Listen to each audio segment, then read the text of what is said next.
فبأي آلاء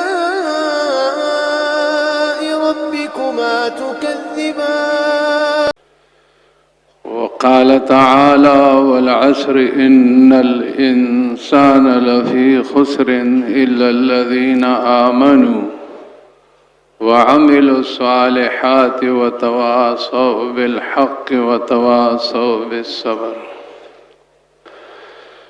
وقال رسول الله صلى الله عليه وسلم ارحموا من في الأرض يرحمكم من في السماء.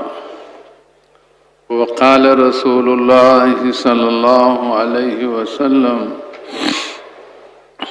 لو توكلت على الله حق توكله لرزقكم كما يرزق الطير تغدو خماسا وتروح بطانا او كما قال علیہ الصلاۃ والسلام. میرے محترم بزرگوں اور بھائیوں، اللہ جل شانہ نے حضور صلی اللہ علیہ وسلم کی امت میں پیدا فرما کر دعوت والے کام کو ہماری زندگی کا اصل مقصد بنا دیا. قل هذه سبيلي أدعو إلى الله على بصيرة أنا ومن اتبعني وسبحان الله وما أنا من المشركين. کہہ دیجئے کہ میرا زندگی گزارنے کا راستہ یہی ہے. وہ کیا ہے کہ میں یقین کے ساتھ دعوت والے کام کو کرنے والا بن جاؤں، اور میرا بھی یہی راستہ ہے. جنہوں نے میرا اتباع کیا ہے، مفسرین نے لکھا ہے یعنی مجھ پر ایمان لائے ہیں، ان سب کا زندگی گزارنے کا راستہ یہی ہے. تو دعوت والے کام کو اللہ جل شانہ نے ہمارا اصل مقصد بنایا ہے. حضور صلی اللہ علیہ وسلم کا امتی ہو کر حضور صلی اللہ علیہ وسلم کا کلمہ لا الہ الا اللہ محمد الرسول اللہ پڑھ کر اگر اپنا مقصد، اپنی زندگی کا اصل راستہ وہ کاروبار کو سمجھتا ہے، زمینداری کو سمجھتا ہے، حکومت چلانے کو سمجھتا ہے، اسی طرح کارخانہ بنا کر اس کے چلانے کو سمجھتا ہے، تو یہ انسان نادان ہے، دھوکے میں ہے. اس کی سمجھ بہت کھوٹی سمجھ ہے، خراب سمجھ ہے. اللہ جل شانہ نے اس امت کو حضور صلی اللہ علیہ وسلم والے کام کے لیے وجود بخشا ہے. پھر میرے محترم بزرگوں اور دوستو، جو زمینداری کو مقصد بنا کر زمین پر محنت کرتا ہے تو اس کا مقصود غلے حاصل کرنا، سبزیاں ترکاریاں حاصل کرنا، پھل مختلف قسموں کا حاصل کرنا، تاکہ ان سے جو پیسہ مجھے ملے اس سے میری زندگی بن جائے. کاروباری اپنے کاروبار میں محنت کرتا ہے، مقصود یہ ہوتا ہے کہ اس کاروبار کی محنت کے نتیجے میں مجھے بہت بڑی مقدار میں مال مل جائے، اس مال سے میری زندگی بن جائے. ہلم جرن دعوت والے کام کے، دعوت والی محنت سے مقصود یہ ہے کہ اللہ ہمارا مقصود بن جائے. ہمارے ہر گج سے، ہماری ہر تعلیم سے، ہمارے ذکر سے، تلاوت سے، بیانات سے، ہر چیز سے ہمارا مقصود یہ ہے کہ خود ذاتی طور پر میرا بھی اللہ مقصود بن جائے، اور دنیا میں جتنے انسان ہیں ہر انسان کا اللہ مقصود بن جائے. جس نے اللہ کو مقصود بنا کر محنت کی، اللہ اس کو حاصل ہو گیا، وہ دنیا میں بھی کامیاب ہے، آخرت میں بھی کامیاب ہے۔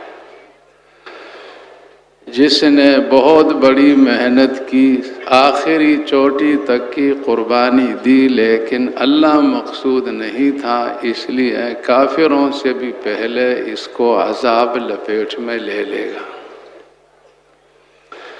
شہید کو بلایا جائے گا اور شہید سے کہا جائے گا کہ میں نے تجھے زندگی دی تھی، سب کچھ دیا تھا، تو نے اس میں کیا کارروائی کی؟ وہ شہید کہے گا کہ اے اللہ، تیرے لیے میں نے کوشش اور محنت کی، یہاں تک کہ میں نے اپنی جان تیرے لیے دے دی۔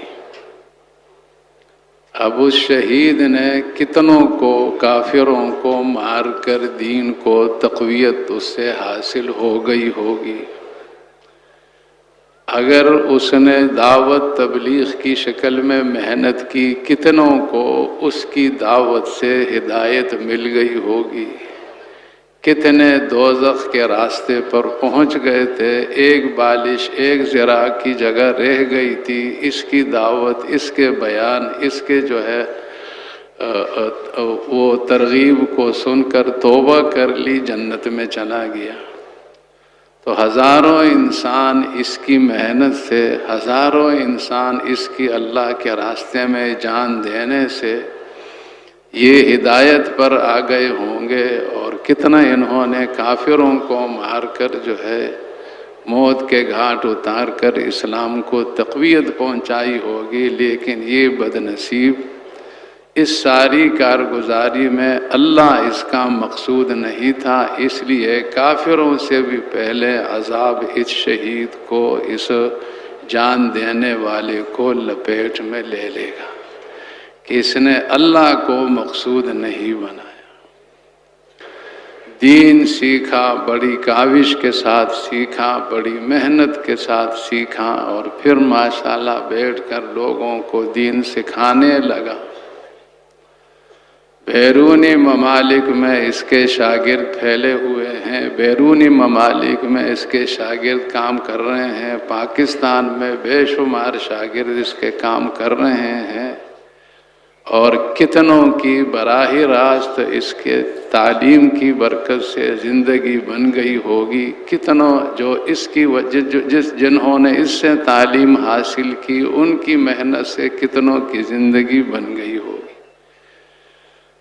لیکن یہ کم نصیب اپنی اس ساری کارروائی میں، سیکھنے میں، سکھانے میں، بیانات میں، ترغیب میں، واعظ نصیحت میں، اللہ کو اس نے مقصود نہیں بنایا تھا، غیر کو مقصود بنایا تھا۔ اس کے کہنے پر ہزاروں لاکھوں دوزخ سے بچ کر جنت میں جائیں گے، یہ کم نصیب کسی اور طرف جائے گا قیامت کے دن۔ ایسے ہی سخی آدمی ہے ماشاءاللہ، بہت سخاوت کی، کتنے بیوائیں معاش کی تنگی کی وجہ سے رو رہی تھی، اس کی امداد کی برکت سے ان کا رونا ختم ہو گیا۔ کتنے یتیم معاش کی تنگی کی وجہ سے آنسو بہا رہے تھے، اس کی امداد کی وجہ سے ان کا کام بن گیا، غربت ختم ہو گئی۔ کتنے غربت جو بہت مایوسی کی حالت میں پہنچ گئے تھے، اس کی سخاوت کی وجہ سے ان کی مایوسی امیدوں میں تبدیل ہو گئی۔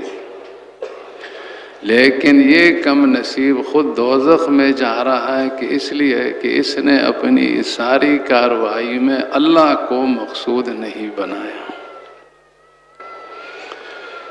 ہر پیغمبر علیہ السلام نے اپنی اپنی امت میں اس بات کی محنت کی کہ ان کی امت کا ہر بندہ اللہ کو مقصود بنا دے۔ سب سے اخیر میں حضرت محمد مصطفیٰ صلی اللہ علیہ وسلم نے اپنی امت میں محنت فرمائی، اور اس محنت کا لب لباب خلاصہ یہ ہے کہ ہر امتی کا مقصود اللہ بن جائے۔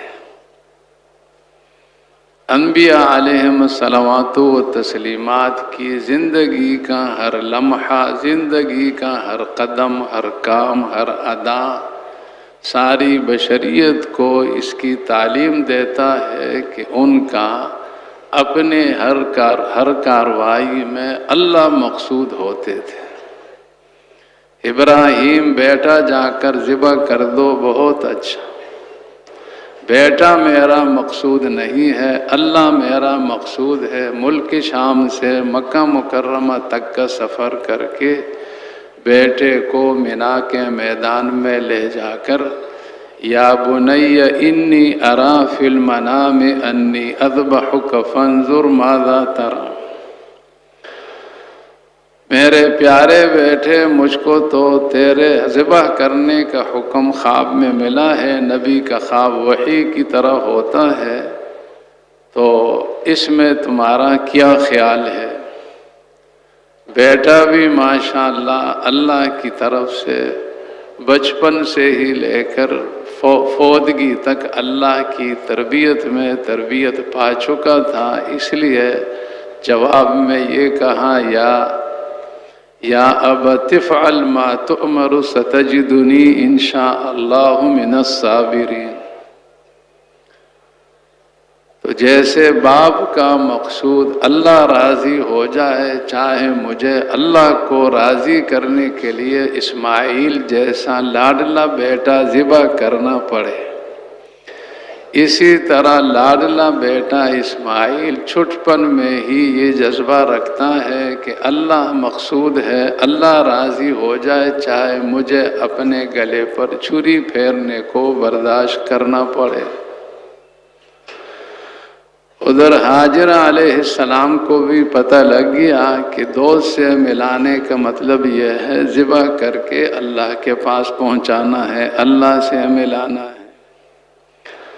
تو حاجر علیہ السلام کا مقصود بھی اللہ ہی تھے، اس لیے حاجر علیہ السلام نے پوری بشریت کو، خاص طور پر ماؤں کو یہ تعلیم دی کہ اسماعیل جیسے لاڈلے بیٹے کے گلے پر چھری کو برداشت کیا جا سکتا ہے، اللہ کی منشا اور رضامندی میں رکاوٹ نہیں بنا جا سکتا۔ ایسے ہی ہر پیغمبر کی زندگی کا ہر لمحہ، زندگی کی ہر ادا ساری انسانیت کو اس بات کی تعلیم دیتی ہے کہ اللہ ہی مقصود ہونا چاہیے۔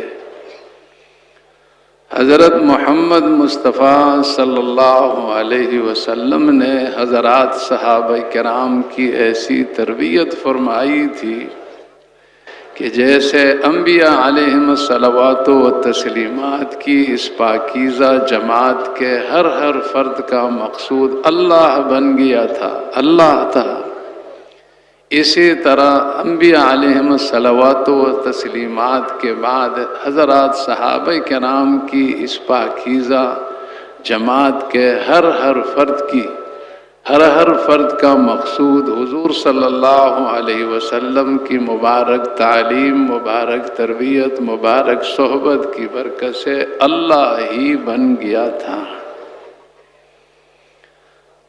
حضور صلی اللہ علیہ وسلم کو وحی کے ذریعے سے پتہ چل چکا تھا کہ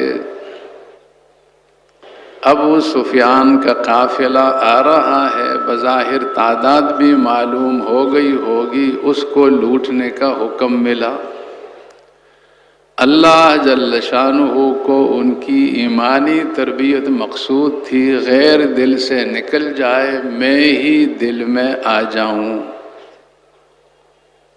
ہر غیر دل سے نکل کر رخصت ہو کر میں ہی صرف ان کے دل میں رہ جاؤں، یہ ایمانی تربیت کرنا مقصود تھی۔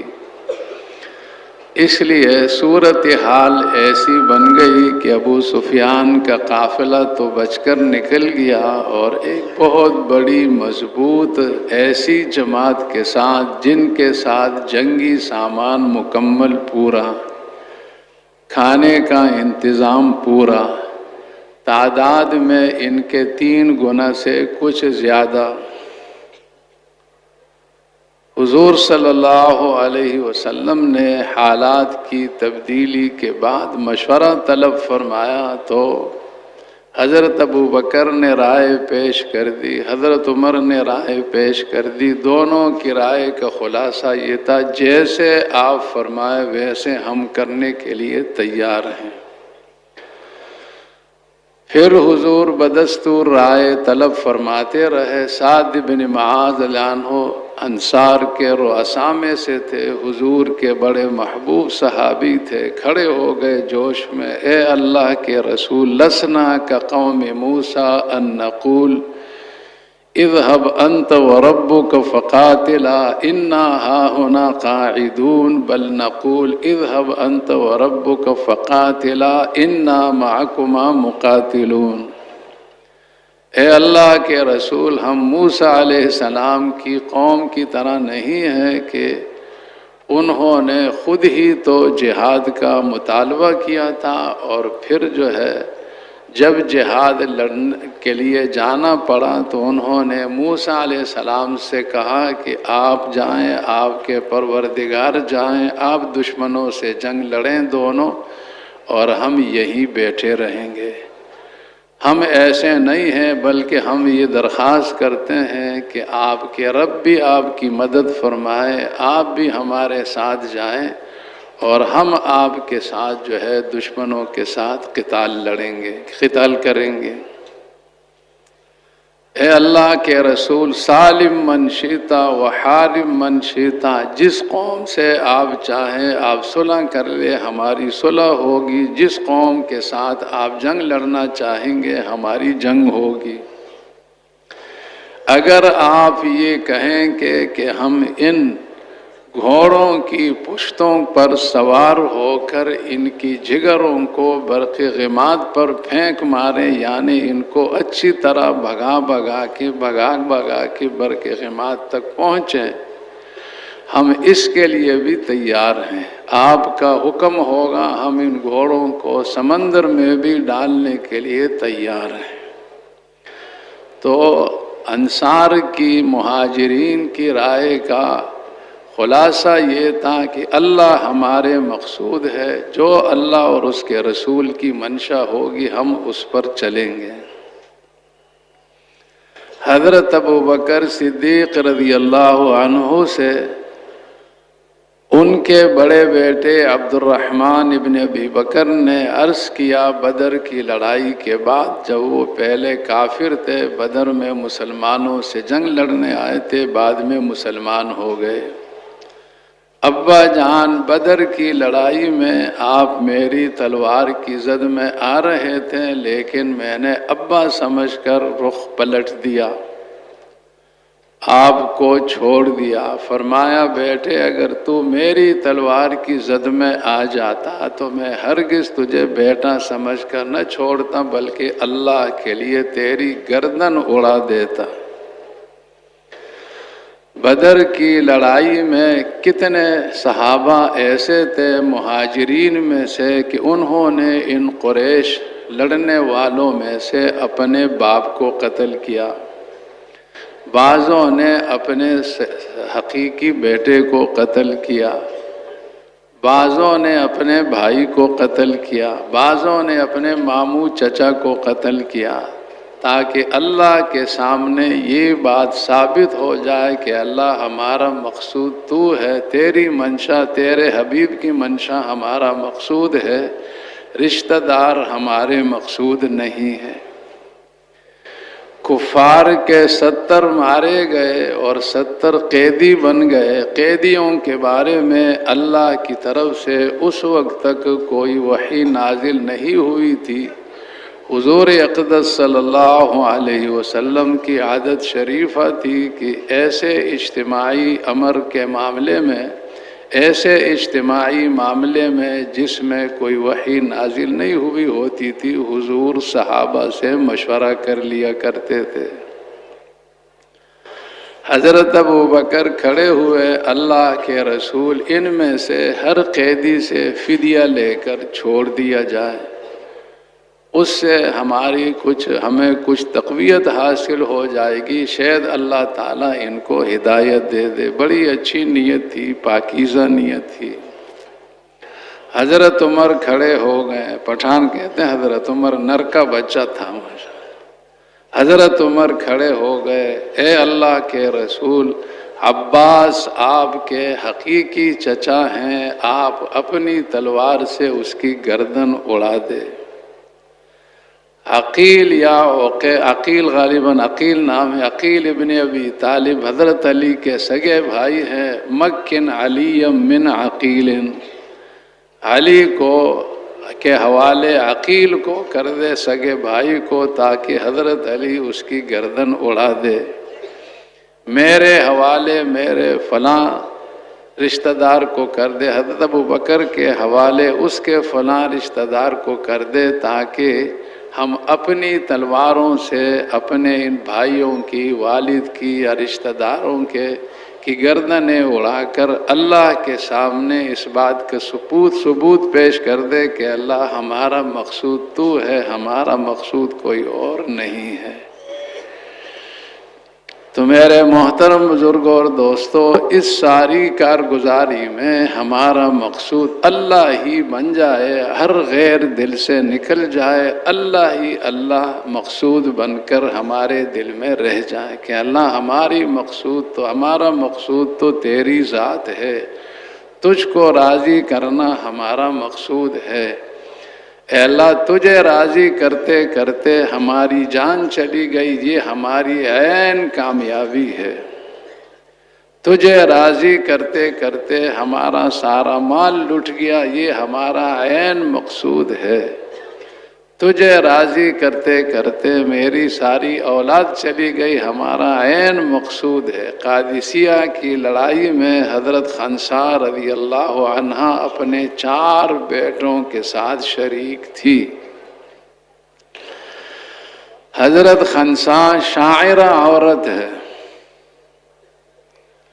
زمانہ جاہلیت میں اسلام میں داخل ہونے سے پہلے اس کے ایک بھائی کو کسی نے قتل کیا تھا، تو یہ شاعرہ عورت اپنے بھائی کے غم میں اشعار کہنا شروع کر دیتی تھی۔ صبح سے لے کر شام تک دن بھر اشعار اپنے بھائی کے غم میں کہتی تھی، روتی تھی، اوروں کو رلاتی تھی۔ 1 سال مسلسل ایک بھائی کے قتل ہونے پر اس نے صبح سے شام تک اشعار کہے۔ حضرت خنسا رضی اللہ عنہا نے اسلام میں داخل ہو گئی، اللہ مقصود بن گیا۔ 4 بیٹوں کو قادسیہ کی رات میں بلایا، بٹھایا، سمجھایا، اور جہاں جنگ کی آگ بہت تیز بھڑک رہی ہو تو وہاں تم داخل ہو جاؤ اور اللہ کے لیے جان دے دو، یہاں تک کہ 4 کے 4 اللہ کے ہاں قبول ہو گئے، شہید ہو گئے۔ حضرت خنسا عنہا نے شکر ادا کیا کہ قیامت کے دن میں 4 شہداء کی ماں کہلائی جاؤں گی۔ یہ ہے اللہ کو مقصود بنانے کا مقصد۔ اللہ تعالی ہمیں ہر طرف سے منہ موڑ کر اور ہر قسم کے جذبے اور تقاضے اور سوچ اور شوق دل سے نکال کر ایک ہی فکر، ایک ہی شوق، ایک ہی ذوق، ایک ہی تمنا، آرزو کہ اللہ تو ہمارا مقصود ہے، تو ہمیں حاصل ہو جائے، تیری رضا ہمیں حاصل ہو جائے۔ ساری کارگزاری میں اللہ ہی مقصود بن جائے۔ پھر میرے محترم بزرگوں اور دوستو، اللہ کے جتنے احکامات ہیں یہ سارے احکامات اللہ کو حاصل کرنے، اللہ کی معیت کو حاصل کرنے کے لیے رسیاں ہیں۔ الیوم اکملت لکم دینکم واتممت علیکم نعمتی ورضیت لکم الاسلام دینا۔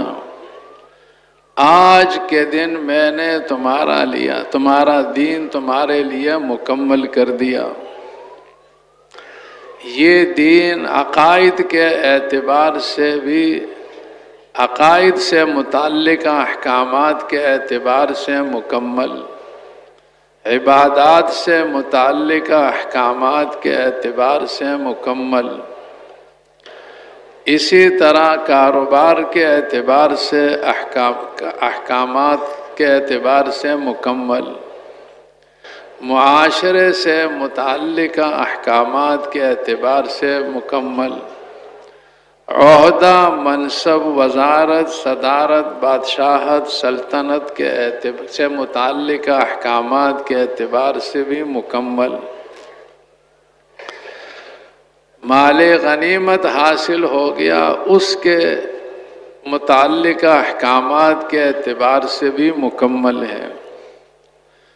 جو حالات حضور صلی اللہ علیہ وسلم کی مبارک زندگی کی آخری گھڑی تک پیش آئے، حضور کی زندگی میں آخری گھڑی تک پیش آئے، ان تمام حالات کے اعتبار سے یہ دین مکمل، پہلی صدی، دوسری صدی، تیسری صدی، چوتھی صدی، 14ویں صدی، قیامت تک جون سی بھی صدی آ جائے، ہر صدی میں انسانیت پر جو حالات پیش آنے والے ہیں ان تمام حالات کے اعتبار سے یہ دین مکمل ہے۔ کسی صدی میں کوئی بادشاہ یہ نہیں کہہ سکتا قیامت کے دن کہ اللہ میں اپنی بادشاہت سے متعلقہ احکامات 15ویں صدی میں پورے کرنا چاہتا تھا، لیکن 15ویں صدی میں بادشاہ سے متعلقہ احکامات کی تعلیم تیرے حبیب نے دی نہیں تھی، اس لیے میں ان کو پورا نہ کر سکا۔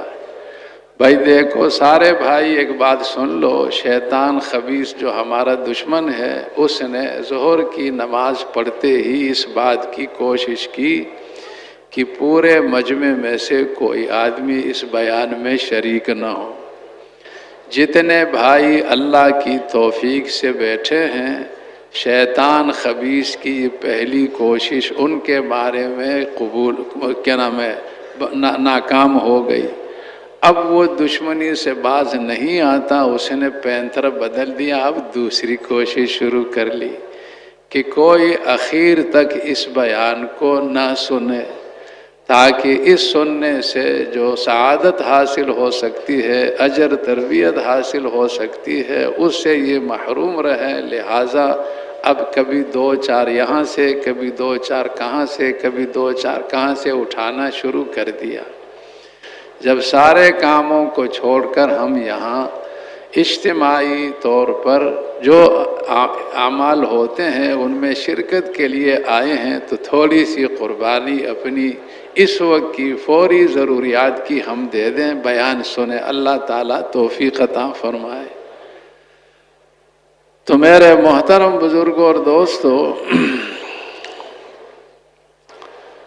دین جو ہے یہ ہر زمانے میں انسانوں پر پیش آنے والے حالات کے اعتبار سے مکمل ہے۔ تو اللہ کو ہم نے مقصود بنا لیا، اب عبادات سے متعلقہ احکامات یا کوئی حکم ہماری طرف متوجہ ہو، کاروبار سے متعلقہ کوئی حکم ہماری طرف متوجہ ہو، معاشرے سے متعلقہ احکامات میں سے کوئی حکم ہماری طرف متوجہ ہو، کسی کو اللہ نے قاضی بنایا، جج بنایا، بادشاہ بنایا، وزیر اعلیٰ بنایا، وزیر اعظم بنایا، DIG بنایا ہے، فوج میں میجر جنرل بنایا ہے، کوئی بھی عہدہ اس کو دیا، چھوٹا بڑا، اس سے متعلقہ احکامات میں سے کوئی حکم ہماری طرف متوجہ ہو، تو اللہ کے ہر حال کے حکم کو حضور اقدس صلی اللہ علیہ وسلم کے طریقے کے مطابق اللہ کی رضا کے جذبے سے اللہ کا حکم سمجھ کر اللہ کے دھیان کے ساتھ پورا کرنا، اس سے اللہ راضی ہوتے ہیں۔ اس سے اس انسان کا مقصود کہ اللہ تو ہی میرا مقصود ہے، وہ مقصود حاصل ہوتا ہے۔ والتین والزیتون وطور سینین وهذا البلد الامین لقد خلقنا الانسان فی احسن تقویم۔ اللہ جل شانہ نے انسان کو بہترین سانچے میں ڈھالا ہے۔ انسان کی یہ ساخت بڑی عجیب ہے۔ انسان کو اللہ نے قوتی گویائی عطا فرمائی ہے۔ انسان کو اللہ جل شانہ نے عقل، سمجھ، قوتی تدبیر، قوتی حیلہ عطا فرمائی ہے۔ شیر میں بڑی طاقت ہے لیکن اس کو یہ ساخت حاصل نہیں ہے۔ اب شیرنی کے پاؤں میں یا اس شیر کے پاؤں میں خود جو ہے لکڑی کی چھوٹا سا ٹکڑا لکڑی کا گھس جائے، اس میں پانی پڑ جائے، پیپ پڑ جائے، سوج جائے، شیر نہیں ہے، شیر چلنے سے عاجز ہو جائے۔ اتنی جسمانی طاقت کے باوجود نہ شیرنی کے پاؤں سے کوئی یہ لکڑی نکال سکتا ہے، نہ شیرنی اس کے پاؤں سے نکال سکتی ہے، نہ خود نکال سکتی ہے اپنے پاؤں سے۔ ساختی ایسی ہے ان کی۔ انسان کی ایسی ساخت ہے کہ یہ انسان ماشاءاللہ دوسرے انسان کے سینے کو چیر کر اس سے دل کو نکال کر اور دل کو سامنے رکھ کر اس میں جو کمی ہے پوری کر لے، تصرف کر کے ادھر سے نسیں نکال دی، پنڈلی سے نسیں نکال دی، اس کو دل میں جوڑ دیا، پھر اس کو واپس رکھ دیا، جہاں سے رابطہ کاٹا تھا وہاں سے پھر رابطہ قائم کر دیا، سینہ جوڑ کر اس کو ٹانکے لگا لیے۔ ساخت اس کی ایسی ہے کہ یہ تو اتنے تصرفات کر سکتا ہے۔ شیر جو ہے اس کی ساخت ایسی ہے کہ اپنی طاقت کے باوجود اتنا تصرف بھی نہیں کر سکتا کہ شیرنی اپنے پاؤں سے چھوٹا ٹکڑا لکڑی کا نکال دے، چلنے سے عاجز ہے۔ تو اس کی ساخت بھی بڑی عجیب ہے۔ اسی طرح اس کی جو عقل اور سمجھ، قوتی تدبیر، قوتی حیلہ ہے، اور اس انسان کو اللہ جل شانہ نے جو قوتی گویائی عطا فرمائی ہے۔ تو خلاصہ عرض کرتا ہوں کہ انسان کے علاوہ جانور ہیں، ان جانوروں سے انسان اپنی منشا کے مطابق ڈنڈے کے زور سے جو کام کرانا چاہے کرا سکتے ہیں۔ انسان کو زبردستی کوئی دین پر، اللہ کے احکامات پر چلانا چاہے، انسان کو زبردستی ایمان پر لانا چاہے، نہیں کر سکتا۔ سمجھ گئے؟ یہ نہیں کر سکتا۔ تو یہ انسان اللہ کے احکامات کو پورا کرنے والا بن جائے، اس کے لیے حدیث شریف میں آتا ہے الا ان فی الجسد لمضغۃ اذا صلحت صلح الجسد کلہ واذا فسدت فسد الجسد کلہ الا وہی القلب۔ انسان کے جسم میں گوشت کا ایک لوتھڑا ہے، اگر یہ ٹھیک ہو جائے تو سارا جسم ٹھیک ہو جائے گا، اور اگر یہ بگڑ جائے تو سارا جسم بگڑ جائے گا۔ فرمایا کان کھول کر سنو کہ وہ انسان کا دل ہے۔ ٹھیک دل والا انسان غلط نہیں چلے گا، غلط دل والا، بگڑے ہوئے دل والا انسان کبھی ٹھیک نہیں چل سکتا۔ تو اس لیے انبیاء علیہم الصلوات و تسلیمات نے محنت کی ابتدا، ہر نبی نے محنت کی ابتدا سب سے اخیر میں حضرت محمد مصطفیٰ صلی اللہ علیہ وسلم نے محنت کی ابتدا دلوں پر سے کی ہے، اور دلوں پر محنت میں ابتدا ان دلوں کے یقین کو، غلط یقین کو نکالنے پر، صحیح یقین کو دلوں میں اتارنے پر سب سے بڑی محنت کی ہے۔ تو میرے محترم بزرگوں اور دوستو، صحیح ایمان اور صحیح یقین یہ دل کا سدھار ہے، کفر اور غلط یقین یہ دل کا بگاڑ ہے۔ اللہ کی محبت، اب اللہ کے حبیب کی محبت یہ دل کا سدھار ہے، اور اللہ اور اس کے رسول کے غیر کی محبت، دنیا کی محبت، اس کی حرص یہ دل کا بگاڑ ہے۔ آخرت کا استحضار، ہر آن ہر گھڑی اس کو اپنے خاتمے کا فکر، ہر آن ہر گھڑی اس کو منکر نکیر کے قبر میں سوال کے جواب کا فکر، ہر آن ہر گھڑی اس کو اس کے بارے میں جنت میں، اس کے بارے میں قبر میں جنت کے کفن کا، جنت کے بستر کا اور جنت کی کھڑکی کا حکم دیا جائے گا فرشتوں کو، یا نعوذ باللہ اگر اس کی زندگی اللہ کے ہاں ناپسندیدہ زندگی ہوئی تو قبر میں اس کو، اس کے بارے میں فرشتوں کو آگ کے کفن پہنانے کا اور آگ کا بستر بچھانے کا اور آگ کا دروازہ اس کی قبر میں کھولنے کا حکم ملے گا۔ ہر آن ہر گھڑی یہ اس کو غم ہو، یہ استحضار ہو۔ قیامت میں لا خوف علیہم ولا هم یحزنون کا یہ مصداق بنے گا۔ اللہ تعالی ہم سب کو اس کا مصداق بنائے کہ نہ کوئی غم، نہ کوئی درد، نہ کوئی پریشانی۔ عرش کے سائے کے نیچے جگہ ملے گا، نور کے ممبر اور مشک کے ٹیلوں کا اس کے لیے بندوبست کیا جائے گا، اختیار دیا جائے گا، چاہے نور کے ممبروں پر بادشاہوں کی طرح سکون کے ساتھ بیٹھو اور چاہے مشک کے ٹیلوں میں سیر و تفریح کرتے رہو۔ حضرت محمد مصطفیٰ صلی اللہ علیہ وسلم تمام انبیاء علیہم الصلوات و تسلیمات کے امام اور سردار کے دست مبارک سے جامع حوض کوثر پر جا کر جامع کوثر پینے کی سعادت اس کو حاصل ہوگی، یا خدا نخواستہ خاکم بدہم بائیں ہاتھ میں عمل نامہ اس طرح ملے گا کہ اس کے سینے میں سوراخ کر دیا جائے گا، پشت کی جانب سے یہ ہاتھ اس میں بایاں ہاتھ گھس جائے گا، پشت کی جانب سے نکل آئے گا، عمل نامہ اس میں پکڑا ہوگا۔ وَأَمَّا مَنْ أُوتِيَ كِتَابَهُ وَرَاءَ ظَهْرِهِ فَسَوْفَ يَدْعُو ثُبُورًا، جس کو پشت پیچھے قیامت کے دن عمل نامہ مل جائے گا، ہائے میں تباہ ہو گیا، برباد ہو گیا، یہ اس کی چیخ و پکار ہوگی۔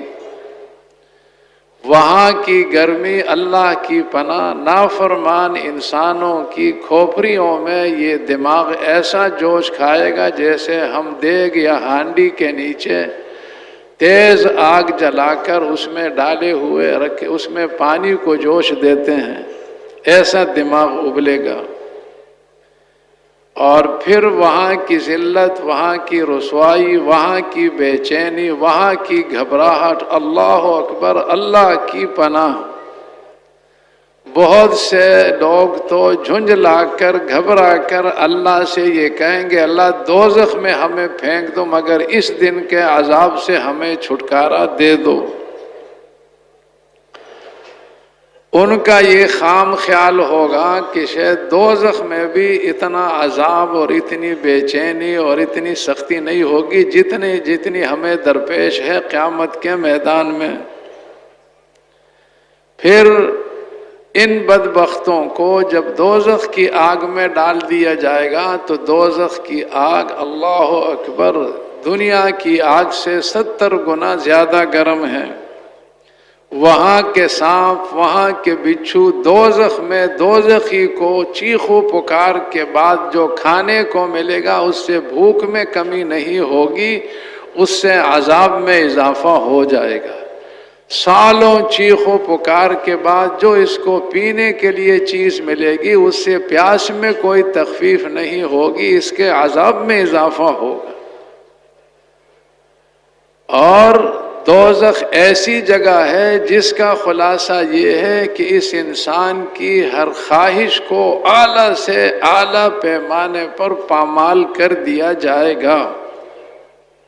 کھانے کی خواہش کو، پینے کی خواہش کو، لباس کی خواہش کو، ٹھنڈی ہوا اور سائے کی خواہش کو، ہر خواہش کو اعلیٰ سے اعلیٰ پیمانے پر پامال کیا جائے گا۔ اور جنت ایسی جگہ ہے کہ اس میں ہر خواہش اعلیٰ سے اعلیٰ پیمانے پر اس بندے کو عطا فرمایا جائے گا، ہر خواہش کو۔ تو اس کے دل میں ہر آن ہر گھڑی دوزخ کا استحضار، جنت کا استحضار، جنت میں ایسی زندگی جس کے بعد موت نہیں ہوگی، ایسی جوانی جس کے بعد بڑھاپا نہیں ہوگا، ایسی نعمتیں جس کے بعد تنگی نہیں ہوگی، اور ایسی خوشی جس کے بعد کوئی غم نہیں ہوگا، اور ایسی صحت جس کے بعد کوئی بیماری نہیں ہوگی۔ وَلَكُمْ فِيهَا مَا تَشْتَهِي أَنفُسُكُمْ وَلَكُمْ فِيهَا مَا تَدَّعُونَ، جو تمہارا جی چاہے گا جنت میں تمہیں مل جائے گا، جو تم منگاؤ گے فوراً حاضر ہو جائے گا۔ یہ جنت کا خلاصہ اللہ نے بیان فرمایا ہے۔ سلام قولا من رب الرحیم۔ اللہ جل شانہ نور کے پردے ہٹا کر ان کے سامنے آ کر السلام علیکم کہیں گے، اور مزے کی زندگی ہوگی۔ تو جس انسان کے دل سے اللہ کے غیر کا یقین نکل جائے، اللہ کی ذات اور صفات کا یقین دل میں پیوست ہو جائے، اور جس انسان کے دل سے دنیا کی محبت، جاہ کی محبت، مال کی محبت، منصب کی محبت، عہدے اور کم قسمتی سے بعض دفعہ اللہ تعالی ہم سب کی حفاظت فرمائے، تبلیغ میں 4 مہینے لگا کر مادی عہدوں کی محبت دل سے نکل جاتی ہے، لیکن آگے چل کر تبلیغی عہدوں کی محبت اور چاہت، خواہش دل میں آ جاتی ہے۔ مجھے ماہانہ شورا کا ممبر بنا دیا جائے، کراچی میں شب جمعہ ہے اور 40,000 کا 50,000 کا مجمع ہے، میرا اس میں بیان ہو جائے، تاکہ بیان کے بعد ان 40-50,000 کی انگلی میری طرف اٹھے۔ یہ ہے وہ مولانا عبد الرحمن صاحب، سمجھ گئے نہیں؟ اور امیر کا انتقال ہو گیا یا امیر معذور ہو گیا، اس کی جگہ امیر تو مقرر نہیں ہوگا، شورا ہوگی، اس شورا میں 3-4 فیصل مقرر ہوں گے۔ آپ حیلہ سازی کر رہے ہیں کہ ایک فیصل میرا بھی، یعنی میرا بھی ان فیصلوں میں نام آ جائے۔ تو تبلیغی عہدوں کی چاہت بھی ہمارے دل میں نہ ہو۔ حضور اقدس صلی اللہ علیہ وسلم نے بات میں بات نکل آتی ہے، ایسی تربیت صحابہ کی فرمائی تھی کہ یہ جو دینی عہدے ہیں ان کی بھی چاہت ان کے دل سے نکل گئی تھی۔ حضرت ابوبکر صدیق رضی اللہ عنہ کا ایک دیہاتی آدمی کے ساتھ سفر ہوا تھا۔ سفر ختم ہونے پر اس دیہاتی نے کہا کہ مجھے کوئی نصیحت فرما دے۔ فرمایا 2 کبھی امیر نہیں بننا۔ جب حضور کا انتقال ہو گیا تب ابوبکر خلیفہ بن گئے۔ اس اعرابی نے سنا تو وہ اپنی اونٹنی پر سوار ہوا، دور سے آ کر ابوبکر سے ملے۔ فرمایا مجھے پہچانا؟ انہوں نے کہا مجھے پہچانا؟ کہ جی ہاں پہچان لیا۔ آپ نے مجھے کوئی نصیحت فرمائی تھی، یاد ہے؟ کہاں؟ میں نے کہا 2 کبھی امیر نہ بننا۔ آپ تو پوری امت کے امیر بن گئے، مجھے یہ نصیحت کر رہے تھے۔ حضرت ابوبکر صدیق عنہ نے اس اعرابی کو وہ ساری کارگزاری ایسے دلسوز انداز میں سنائی کہ اعرابی مطمئن ہو گیا۔ الرجل مرغم، یہ آدمی خلافت پر مجبور کیے گئے ہیں۔ انہوں نے یہی بھی فرماتے تھے کہ اللہ کی قسم میں نے کسی دن کسی رات میں اللہ سے اس کی دعا نہیں مانگی کہ اللہ مجھے اپنے حبیب کا خلیفہ بنا دے، دعا بھی نہیں مانگی کبھی۔ تو حضرت عنہ اسی طرح تو تبلیغی عہدوں کی بھی چاہت ہمارے دل سے نکل جائے، اللہ ہی اللہ ہمارے دل میں رہ جائے۔ ہمیں اللہ چاہیے، نہ ممبر چاہیے، نہ تبلیغی عہدہ اور ماہانہ شورا کا ممبر ہونا چاہیے، نہ مجھے کسی علاقے کی امارت چاہیے، نہ مجھے جو ہے فیصل بننے کی ضرورت ہے۔ مجھے تو اللہ تعالیٰ مجھ سے ایسا کام لے لے کہ جس سے وہ راضی ہو کر اللہ تعالیٰ مجھے اپنے حبیب علیہ السلام کے ساتھ جنت الفردوس میں قرب میں مجھے جو ہے داخل فرما دے، حساب یسیر کے ساتھ۔ مجھے یہ چاہیے، مجھے اور نہیں چاہیے۔ اللہ تعالی ہمیں توفیق عطا فرمائے۔ تو میرے محترم بزرگوں اور بھائیوں، پتہ نہیں کیا بات چل رہی تھی، کہاں چلی گئی؟ اچھا جی، تو بہرحال جو ہے یعنی جس قدر ہمارے دل میں آخرت کا استحضار ہوگا، جس قدر ہمارے دل میں اللہ کے غیر کا یقین نکلا ہوگا، اسی کے بقدر میرے محترم بزرگوں اور دوستوں اللہ کے احکامات پر چلنا آسان ہوگا۔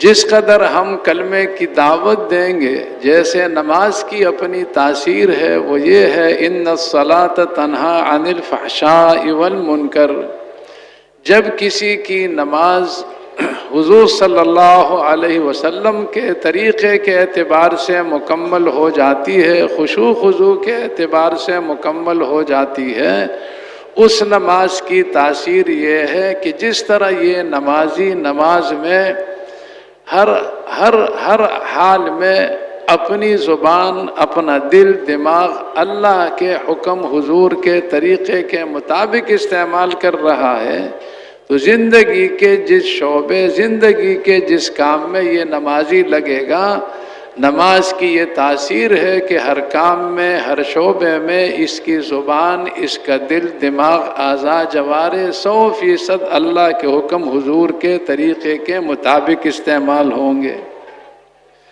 تو اسی طرح اگر ہم ایمان یقین کی دعوت اجتماعی طور پر، تو دعوت کا موقع پوری جماعت میں کبھی کبھی کسی کو ملتا ہے، کبھی نہیں ملتا، ملے گا بھی تو 3-4 کو ملے گا، لیکن ہر وقت انفرادی طور پر جس قدر ہم کثرت سے دعوت دیں گے، اللہ سے سب کچھ ہوتا ہے، اللہ کے غیر سے کچھ، اس کے ارادے کے بغیر کچھ نہیں ہوتا۔ حضور کا اپنے آپ کو امتی سمجھ کر، حضور صلی اللہ علیہ وسلم کا امتی ہونے کے اعتبار سے پورے عالم کی حضور کے اتباع میں اپنے اوپر ذمہ داری سمجھ کر، قیامت تک آنے والے انسانوں کی ہدایت کی، محنت کی اپنے اوپر ذمہ داری سمجھ کر، ہم کسی گھر، حجرے، بیٹھک، دکان، ریل یا بس میں یا جنگل میں 1-2-3 آدمیوں سے کہیں گے اللہ سے سب کچھ ہوتا ہے، اللہ کے غیر سے نہیں ہوتا، تو اس نیت، سوچ اور جذبے کے ساتھ اس 1-2-3 کو یہ کہنا اللہ سے سب کچھ ہوتا، اللہ کے غیر سے نہیں ہوتا، پوری دنیا کے غلط یقینوں پر اس کا اثر پڑے گا۔ پھر میرے محترم بزرگوں اور دوستو، 1 کو، 2 کو، 3 کو، 4 کو ہم یہ کہیں گے ملک میں کامیابی نہیں، مال میں کامیابی نہیں، عہدے منصب میں کامیابی نہیں، مادی چیزوں اور نقشوں میں کامیابی نہیں، جس حال میں جو اللہ کا حکم ہے اس کو اللہ کی رضا کے جذبے سے، اللہ کے دھیان کے ساتھ، حضور اقدس صلی اللہ علیہ وسلم کے طریقے کے مطابق پورا کرنے میں ہماری کامیابی ہے۔ اس دعوت کے اثرات پوری دنیا کے مادی غلط یقینوں پر پڑیں گے۔ یہ آدمی ایک چھوٹی سی 10 گھروں پر مشتمل بستی میں گشت کرے گا، اس گشت کے اثرات پورے عالم پر پڑیں گے۔ تو میرے محترم بزرگوں اور دوستو، جس قدر ہم کلمے کی دعوت دیں گے، جن کو ہم دعوت دیں ان کو دعوت میں لگائیں گے، ان سے کہیں گے کہ وہ اوروں کو دعوت میں لگائیں، وہ اوروں کو دعوت میں لگائیں، تو اللہ کے فضل سے اسی کے بقدر اللہ تعالی ہمیں یقین کی، ایمان یقین کی قوت، طاقت اور ایسی حلاوت نصیب فرمائے گا کہ جس قوت، طاقت، حلاوت کے آ جانے کے بعد اللہ کے ان احکامات پر بھی چلنا آسان، جن احکامات میں بہت بڑی مشقت سے دوچار ہونا پڑتا ہے، اور ان احکامات کو پورا کرنا بھی آسان، جن احکامات میں مشقت تو ہوتی ہے لیکن اتنی زیادہ نہیں ہوتی۔ کچھ گناہ ایسے ہیں جن کے کرنے میں اس نفس امارہ کو بڑی لذت محسوس ہوتی ہے، ایمانی قوت، طاقت اور حلاوت آ جانے کے بعد ایسے گناہوں سے بھی بچنا آسان جن کے کرنے میں نفس امارہ کو بڑی لذت محسوس ہوتی ہے، اور ایسے گناہ بھی ہے جن کے کرنے سے انسان کو اپنی آنکھوں سے مشاہدہ ہو رہا ہے کہ لاکھوں نہیں کروڑوں آن کی آن میں میرے ہاتھ میں آ سکتے ہیں۔ ایسے گناہوں سے بھی بچنا انسان کے لیے آسان ہو جاتا ہے جب اس کے دل میں ایمان کی ایک خاص قوت، طاقت اور حلاوت آ جاتی ہے۔ تو جس قدر ہم دعوت دیں گے اللہ تعالی ہمیں ایمان کی وہ قوت، طاقت اور حلاوت نصیب فرمائے گا جس سے سارے احکامات پر چلنا آسان، سارے منکرات سے بچنا آسان، اور یہی اللہ تک پہنچنے کی رسیاں ہیں۔ پھر میرے محترم بزرگوں اور دوستوں، جیسے عرض کیا جس قدر ہماری نماز صحیح ہوگی اسی کے بقدر نماز سے باہر والی زندگی میں اللہ کے حکم کے مطابق، حضور کے طریقے کے مطابق چلنا آسان ہوگا۔ پھر حضور صلی اللہ علیہ وسلم کی عادت شریفہ تھی کہ حضور صلی اللہ علیہ وسلم جس طرح اعمال کا طریقہ بتلاتے تھے، اس لیے کہ اللہ کے ہاں ہر عمل کا پسندیدہ طریقہ وہی ہے جو حضور صلی اللہ علیہ وسلم نے بتلایا ہے۔ تو اسی طرح حضور صلی اللہ علیہ وسلم اعمال کے فضائل بھی بتلاتے تھے۔ فضائل کی تعلیم کا مقصد ہی یہی ہے کہ اللہ اور اس کے رسول کی خبر سے ہمارے دل متاثر ہو جائیں۔ کیا مطلب؟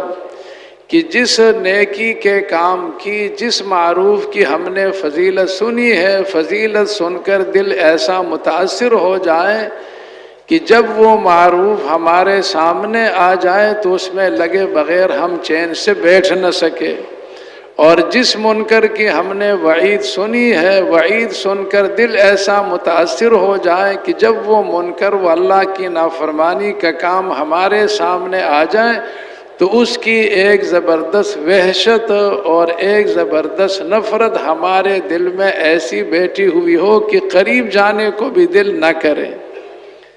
تو ہم خود بھی ماشاءاللہ فضائل کے حلقوں میں اہتمام سے بیٹھیں گے اور امت کو بھی فضائل کے حلقوں میں بٹھانے کی کوشش کریں گے۔ ہماری بستی میں کوئی گھر ایسا نہ رہے ہمارے گھر سمیت کہ جس میں دعوت والے دیگر اعمال کے ساتھ فضائل کی تعلیم نہ ہو رہی ہو۔ ہماری بستی میں کوئی مسجد ایسی نہ رہے ہماری مسجد سمیت کہ جس میں دعوت والے دیگر اعمال کے ساتھ فضائل کی تعلیم نہ ہو رہی ہو۔ تو جیسے کلمے کی دعوت سے اور نماز کو صحیح طریقے پر پڑھنے سے انسان کے لیے دین پر چلنا آسان ہو جاتا ہے، ایسے فضائل کے حلقوں میں بیٹھنے سے اعمال کے ذریعے سے اللہ کی رضا، دنیا آخرت کی کامیابی کے حاصل ہونے کے یقین میں اضافہ ہو جاتا ہے۔ سبحان اللہ، اے اللہ تو ہر عیب سے پاک ہے، والحمدللہ ساری خوبیاں تیری ذات اقدس میں جمع ہیں، ولا الہ الا اللہ، اور میرا تو مقصد ہی تجھ کو راضی کرنے کے سوا اور کوئی ہے نہیں۔ اللہ اکبر، تو اتنا بڑا کہ کوئی انسان تیری بڑائی کا تصور نہیں کر سکتا۔ لا حول، گناہوں سے بچنے کی ہمت، ولا قوت، اور نیکیوں کے کرنے کی طاقت الا باللہ العلی العظیم، اس اللہ کی توفیق سے ملتی ہے جو بلند اور بڑے ہیں۔ اللہ کی محبت کی کیفیت میں اس دھیان کے ساتھ ان کلمات کو کم از کم 200 مرتبہ 24 گھنٹے میں پڑھ لیا کرے تاکہ ہم میں اللہ کے ذکر کی عادت پڑ جائے۔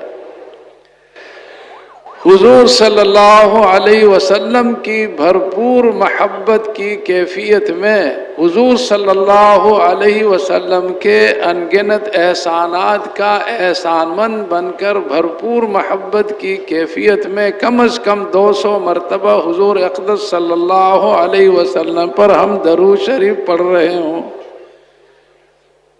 اپنے آپ کو بہت بڑا گناہگار سمجھ کر اللہ جل شانہ کو بہت بڑا غفور الرحیم سمجھ کر کم از کم 200 مرتبہ ہم استغفار پڑھ رہے ہوں۔ موقع موقع کی مسنون دعائیں جو حضور اقدس صلی اللہ علیہ وسلم سے منقول ہیں، ان دعاؤں کو سیکھ کر ہر موقع پر اس کی مسنون دعا پڑھنے کا اہتمام کریں۔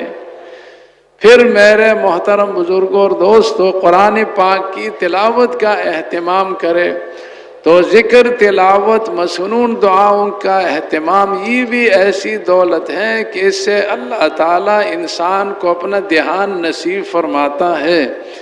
اللہ کا دھیان گناہوں سے بچنے کے لیے انسان کے پاس مضبوط قلعہ ہے۔ اگر کسی کو اللہ کا دھیان حاصل ہو جائے، 12 سال کا بچہ بھی دیکھ رہا ہو تو فاسق سے فاسق، فاجر سے فاجر آدمی بھی زنا کی جرت نہیں کرتا۔ احکم الحاکمین دیکھ رہا ہے جو قادر مطلق ہے، اس لیے جو ہر آن ہر گھڑی میری پکڑ پر قدرت رکھتے ہیں، وہ دیکھ رہا ہے۔ یہ دھیان ہوگا تو گناہوں پہ جرت نہیں ہوگی۔ تو پھر اللہ تعالیٰ ذکر سے اپنی محبت نصیب فرماتے ہیں، محبت سے اطاعت آسان ہو جاتی ہے۔ ان المحب لمن يحب مطیع، تعصی الہ وانت تظہر حبہ، ان المحب لمن يحب مطیع۔ اللہ کی نافرمانی بھی کر رہا اور کہہ رہا مجھے اللہ سے بڑی محبت ہے۔ تیرا یہ دعویٰ غلط ہے، اس لیے کہ محبت کرنے والا اپنے محبوب کا فرمان بردار ہوا کرتا ہے، تیرا دعویٰ غلط ہے۔ تو اللہ کی محبت حاصل ہو جاتی ہے کثرت کے ساتھ ذکر کرنے سے، اس لیے ہم ذکر کا اہتمام کریں۔ اللہ تعالیٰ اپنے احکامات پر چلنا آسان کر دے گا، جس سے مقصود تک پہنچنا آسان ہو جائے گا، اور اللہ اپنا خوف نصیب فرماتے ہیں جس سے گناہوں سے بچنا آسان ہو جاتا ہے۔ پھر میرے محترم بزرگوں اور دوستوں، پاکیزہ اخلاق، دیکھو کلمے کی دعوت اور نماز، فضائل کے حلقے اور کثرت سے ذکر، یہ انسان میں اللہ کے احکامات پر چلنے کی، منکرات سے بچنے کی استعداد پیدا کرنے والے اعمال ہیں۔ اچھے اخلاق انسان میں اللہ کے احکامات کی استعداد تو نہیں پیدا کرتے، لیکن یہ بات غور سے سننے کی کہ اچھے اخلاق سے انسان کے دین کی حفاظت ہو جاتی ہے، اس کی ساری نیکیاں اس کے پاس محفوظ رہ جاتی ہیں۔ اگر اس کے اخلاق برے ہیں، اس نے غیبت کی، اس نے چغلی کھائی، اس نے جھگڑا کیا، اس نے مسلمان کو مارا پیٹا، بڑا ذلیل کیا، اس نے مسلمان کی زمین دبائی، اس نے مسلمان کا پیسہ دبایا، اس نے مسلمان کی عورت کو بھگا کر لے گیا، یہ مسلمان کی دکان پر قبضہ جما کر جو ہے اس پہ بیٹھ گیا، تو یہ ساری بد اخلاقی والے اعمال، یہ سارے بد اخلاقی والے اعمال ایسے ہیں کہ قیامت کے دن جیسے رات فرمایا معاملہ نیکیوں سے ہوگا۔ اس آدمی کی جتنی نیکیاں ہوں گی حقوق والوں کو دی جائے گی، اور پھر جو ہے یہاں تک نوبت پہنچ سکتی ہے کہ حقوق والے ابھی باقی ہیں، اس کی نیکیاں ختم ہو گئی تو پھر ان کے گناہ اس پر لاد دیے جائیں گے۔ تو اچھے اخلاق ہمارے ہو جائیں، حضور والے اخلاق کی مشق کرتے کرتے حضور والے اخلاق پر ہم پہنچنے کی، حضور والے پاکیزہ اخلاق کو اپنے اندر لانے کی ہم کوشش محنت کرتے رہیں گے۔ پھر جیسے شروع میں عرض کر دیا، ہماری ساری کارروائی میں اللہ ہی اللہ مقصود ہو، کوئی اور چیز مقصود نہ ہو۔ پھر میرے محترم بزرگوں اور دوستوں، اپنے آپ میں بھی اپنے دل میں کی گہرائی میں اس بات کو اتاریں گے اور ہر مسلمان مرد کو سمجھائیں گے کہ دیکھو، حضور صلی اللہ علیہ وسلم کی امت میں پیدا فرما کر یہ جو اس وقت 700 کروڑ کے قریب مسلم غیر مسلم دنیا میں ہیں، ان سب کی ہدایت کی محنت کی ذمہ داری اور اسی طرح قیامت تک آنے والے انسانوں کی ہدایت کی محنت کی ذمہ داری یہ مجھ پر ہے۔ اس کو سمجھانے کی اور اپنے دل میں اتارنے کی ہم کوشش کریں گے۔ حضور صلی اللہ علیہ وسلم کو اللہ جل شانہ نے پورے عالم کا نبی بنا کر بھیجا، قیامت تک آنے والے زمانوں کا نبی رسول بنا کر بھیجا۔ تو جیسے حضور صلی اللہ علیہ وسلم کی نبوت عالمگیر نبوت ہے، اور جس طرح حضور صلی اللہ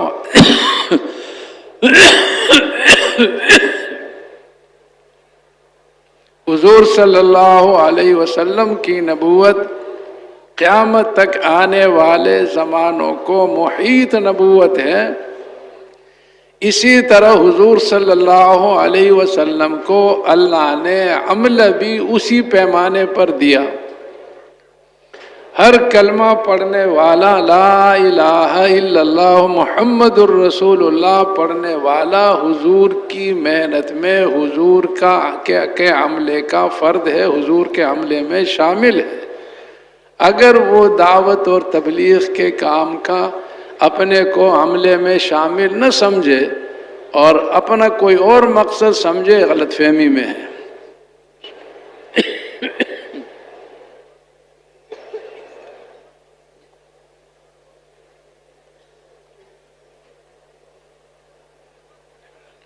اب میرے محترم بزرگوں اور دوستوں، بہت سے بھائی ایسے ہوں گے کہ جنہوں نے جب بھی مقامی گشت ہوا، بیان ہوا، انہوں نے کہا لکھو میرا چلہ، لکھو میرے 4 مہینے، لکھو میرے 7 مہینے، لکھو میرا سال، بیرون کے لیے قواف میرے پورے ہیں۔